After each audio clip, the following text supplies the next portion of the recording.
who are working out the tax break advantages of having a fourth child, but deciding not to have a second child, versus an Israeli family in a war zone, still creating life. Right. That's not a tax incentive thing. No. That is at a far, far deeper level. Right. And it is to do with a commandment. It is to do with a commandment. And, you know, I would just add one other thing to that, which is, I was talking the other day with a friend, a biblical scholar, and he said, you know that that famous quote on the walls of the UN, the quote from Isaiah, and he shall judge among the nations, and shall rebuke many people, and they shall beat their swords into plowshares, and their spears into pruning hooks. Nation shall not lift up sword against nation, neither shall they learn war anymore. Now that's a magnificent sentiment, of course, and who wouldn't want to follow it? But the thing that I just realized is, look at what comes before it. Let us go up to the mountain of the Lord, to the house of the God of Jacob, and he will teach us of his ways, and we will walk in his paths. For out of Zion shall go forth the law, and the word of the Lord from Jerusalem. Right. That's called a precondition, Douglas. You don't get the idea of war being no more, or peace breaking out among nations, unless the word goes out from Jerusalem. What if the key to survival lies in our very beliefs? Douglas Murray confronts the harsh truth. While the West spirals into self-destruction, Israel thrives, embodying life amid chaos. As worshippers of death gain ground, why does the West cling to its narrative of oppression? It's time to question everything. Can the choice to create life shatter the cycle of genocide? Discover the stark reality now. What would you say to salvage the oppressor-victim narrative? That's the core. That's the staff in the center of the belief system. But yes, I mean, to go back to the main point, yes, the main response that I hear is people who say things like, I don't like war. Yeah. Now, your book ends, and we should wrap with this because we're coming near the end. Like, your book ends, I guess, on a quasi-theological note, right? It seems to me that the underlying conclusion that you drew, having admitted to the existence of evil, let's say, in a theological sense, at least technically, right? Because it's a language that expresses that landscape. It's at least that. Yes. And it is a pointer to the opposite, right? That's the thing. To say it again about contending with evil is once you admit to its existence, especially in its lowest forms, you're forced to grapple with the fact that the opposite exists. And then that points you towards heaven, so to speak. Now, you structured your book so that your conclusion, which is actually somewhat optimistic, is that despite being faced down by a death cult that outnumbers them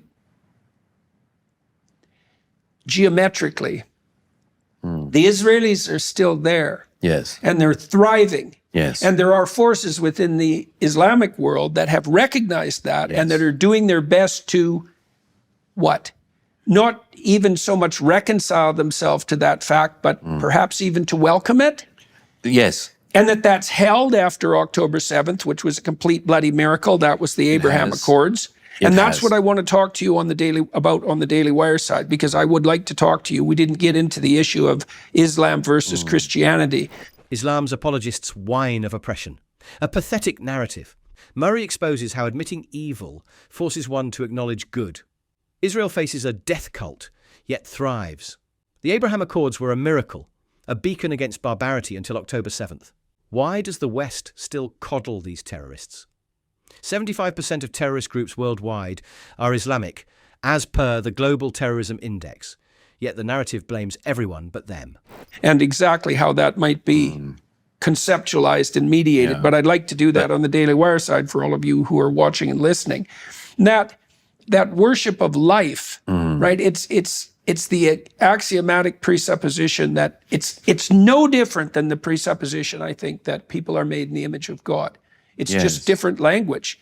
And that points to that points to a transcendent good that's encapsulated in the Jewish scriptures and in Christianity as God.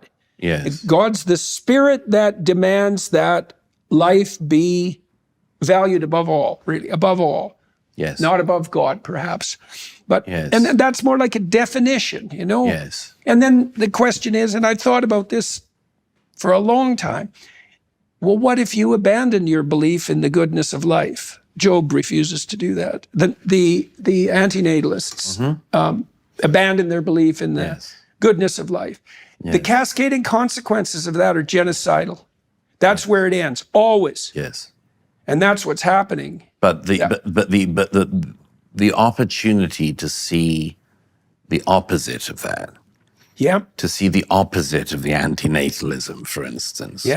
Israel has the only positive birth rate in the Western world. And not just among the religious, among the secular as well, which is blowing the minds of a lot of demographers. As it should. As it should. We thought this was only... As it should. You'll notice that your most secular Tel Avivians will be having more children than themselves. They're more than 2 children a couple on average per relatively The Israelis have pulled that off, and the Hungarians haven't even been able to manage it, even though they're trying very hard. Yes, but you see, that points to one of the central things in it. You probably can't fake that stuff up. Worshipping life aligns with the belief that we are created in God's image. Abandon this, and the path leads to genocide. Israel, in stark contrast, boasts the only positive birth rate in the West, shattering demographic expectations. Secular Tel Avivians average over 2 children per couple. Meanwhile, Europe faces a demographic collapse. Why does the West so eagerly embrace self-destruction while Israel thrives? The Hungarians, for instance, and I think the Poles, when they wanted to encourage people to have more children. Economically. If you have a 4th child, you will pay no income tax on the 10th year of this. Maybe people don't structure their lives like that. Why is it that... So there's an anti-Marxist thing to say. But how about if... I mean, look at the difference between a Hungarian couple who are working out the tax break advantages of having a 4th child, but deciding not to have a 2nd child, versus an Israeli family in a war zone still creating life. That's not a tax incentive thing. That is at a far, far deeper level. And it is to do with a commandment. It is to do with a commandment. And, you know, I would just add one other thing to that, which is I was talking the other day with a friend, a biblical scholar, and he said, you know that that famous quote on the walls of the UN, the quote from Isaiah, and he shall judge among the nations, and shall rebuke many people, and they shall beat their swords into plowshares, and their spears into pruning hooks. Nation shall not lift up sword against nation, neither shall they learn war anymore. Now that's a magnificent sentiment, of course, and who wouldn't want to follow it? But the thing that I just realized is, look at what comes before it.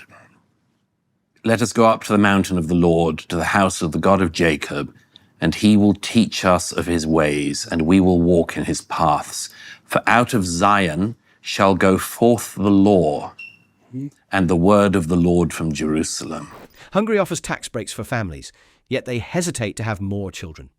In contrast, Israeli couples thrive amid war, fueled not by incentives, but by a commandment to create life.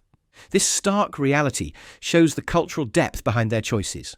Is it any wonder why regions steeped in tradition flourish while others flounder? What is the true cost of ignoring these divine mandates?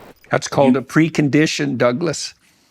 You don't get the idea of war being no more, or peace breaking out among nations, unless the word goes out from Jerusalem. You can have one, but you can't have it without the other. That's right. All right, sir. For those of you who are going to follow us over to the Daily Wire side, I'm going to talk to Douglas. Peace cannot blossom in a vacuum. It springs from Jerusalem. You can't indulge in a fantasy of global harmony without acknowledging this truth. So, any thoughts on what Douglas Murray just discussed? Share them in the comments below. And don't forget to like, subscribe, and hit the notification bell so that you never miss any of our future debates.